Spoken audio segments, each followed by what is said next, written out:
Right. Good morning, afternoon, or evening. 3rd and 4th grade ELA. We're going to start reading Toliver's Secret today, chapters 1 and 2, as it says in the beginning of your packet. This book is about an 11-year-old little girl, and she has been sent on a mission by her grandfather who couldn't complete the mission. She has to get a message to someone to take to George Washington. She is a little shy, a little timid, and she has to face her fears and be brave and travel all by herself to try and get this message across for her grandfather. So what I want you to do first is grab your packets and look on the back of your packet. This will be 3rd grade first, and you'll see where it says that you need what chapters you need to read. Your comprehension questions or workbooks or worksheets are always going to be in the back of your packet. So you've got 2 questions. The first one, I want you to read through. It's a 2-part question.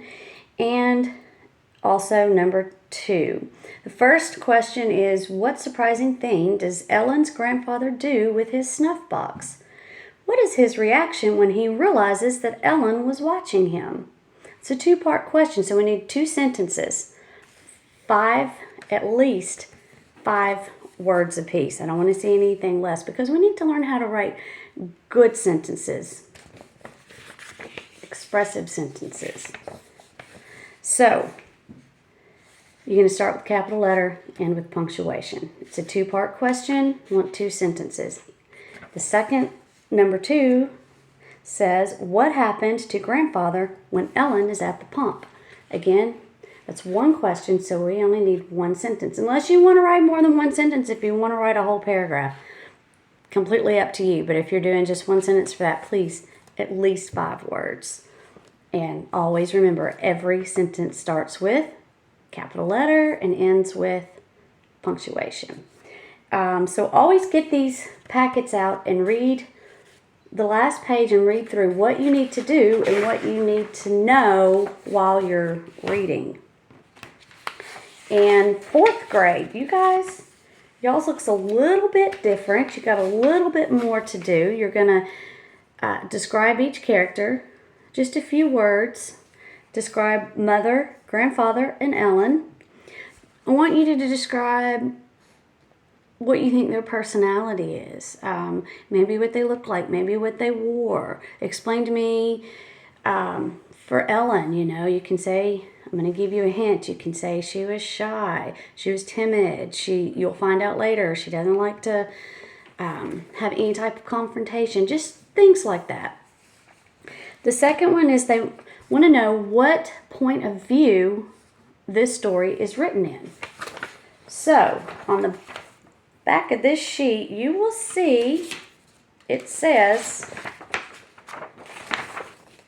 I have it all written out for you, what point of view means, 1st person and 3rd person. And there's examples so that there's no confusion. If you read through that, you will absolutely know how to answer that question. And then there's a couple of questions at the bottom in these squares. Again, complete sentences for these 2 down here. And then you've got the same 2 questions on the back that 3rd graders do. And I would like exactly what I said for 3rd graders. I want 4th graders, same thing, complete sentences. Okay? Now, if you get tired while I'm reading and while you're reading, because I absolutely expect you to read along with me, grab your books. If you get tired or you're not understanding or your mind starts to wander, that's when you're not comprehending. So take a break, stop. It's okay. Even if it's only been 5 or 10 minutes of reading, stop reading, go do something else, and come back to it later. But you need to have the first 2 chapters read and your comprehension questions done before you come back next week.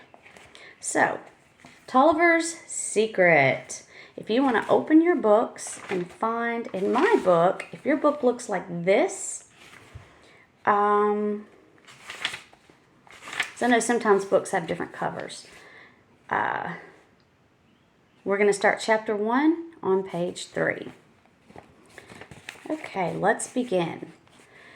Grandfather must have lost his wits. Ellen was sure her grandfather had lost his wits when she saw him slip into the dark kitchen and lock the door with a big key.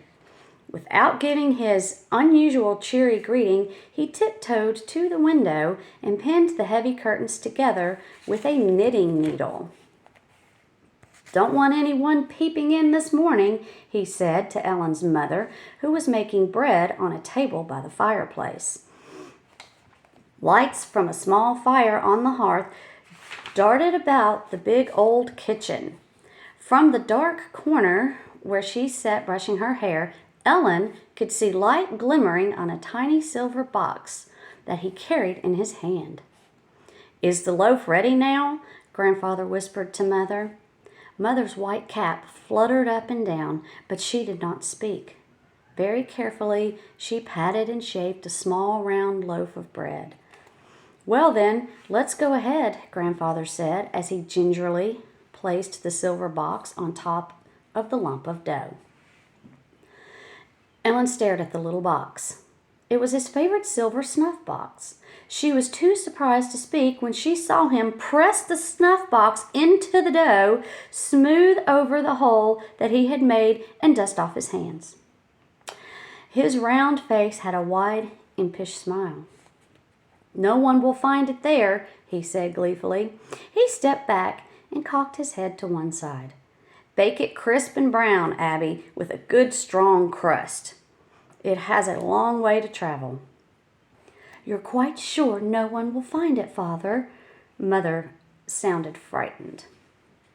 "Don't worry, Abby. No one will find it." He patted her shoulder and gave her a kiss. Ellen saw that he was wearing the white wig with the turned-up tail that he always wore when he went to the tavern. Underneath his blue wool coat, he wore a long waistcoat with brass buttons down the front. He was short and stout, and the buttons marched down his waistcoat in an outward curve. He never wore these clothes when he worked in his barber shop. Ellen was so puzzled she had to speak up. "Whatever are you planning to do, Grandfather?" Quickly, her grandfather spun around and peered into the deep shadows of the old kitchen. He gave a sharp cry that made her jump. "I thought you had gone to the corner pump, Ellie." Ellen curtsied. "I was just about to make the bed, but I'll leave now, Grandfather." She picked up her red coat and pulled the hood over her long brown hair. Grandfather stepped across the room and grasped her by the shoulders. "Don't ever speak of what you have seen, Ellen Toliver," he warned in a gruff voice she had never heard him use before. He was usually so friendly and cheerful, even in the early morning, even when the British officers were around. But now his twinkling blue eyes looked as hard as points of steel. Ellen was so startled she dropped her cloak.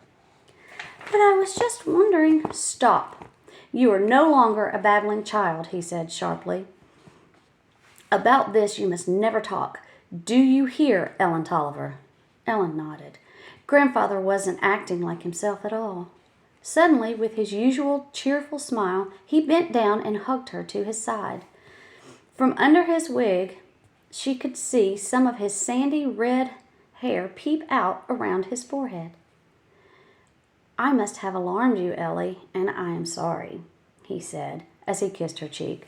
"But this is something of concern to me, very great concern. And only your mother knows about it, no one else. But now that the three of us know, the three of us must keep it secret." Ellen nodded. She wasn't sure just what the secret was, but she certainly would not talk about it.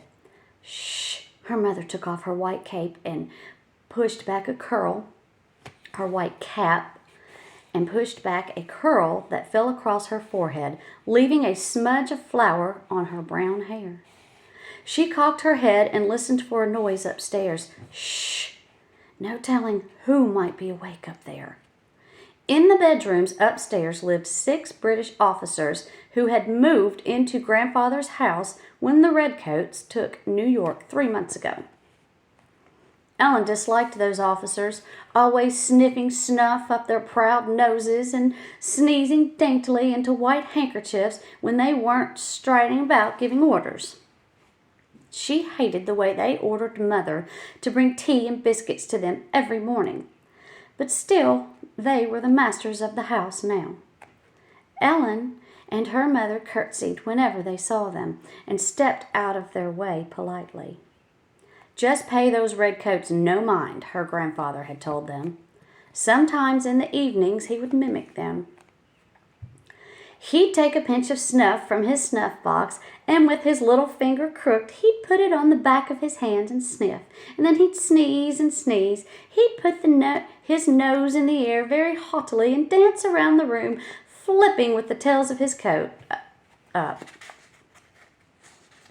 The redcoat minuet, he called the dance. Come and dance the minuet, dear lady.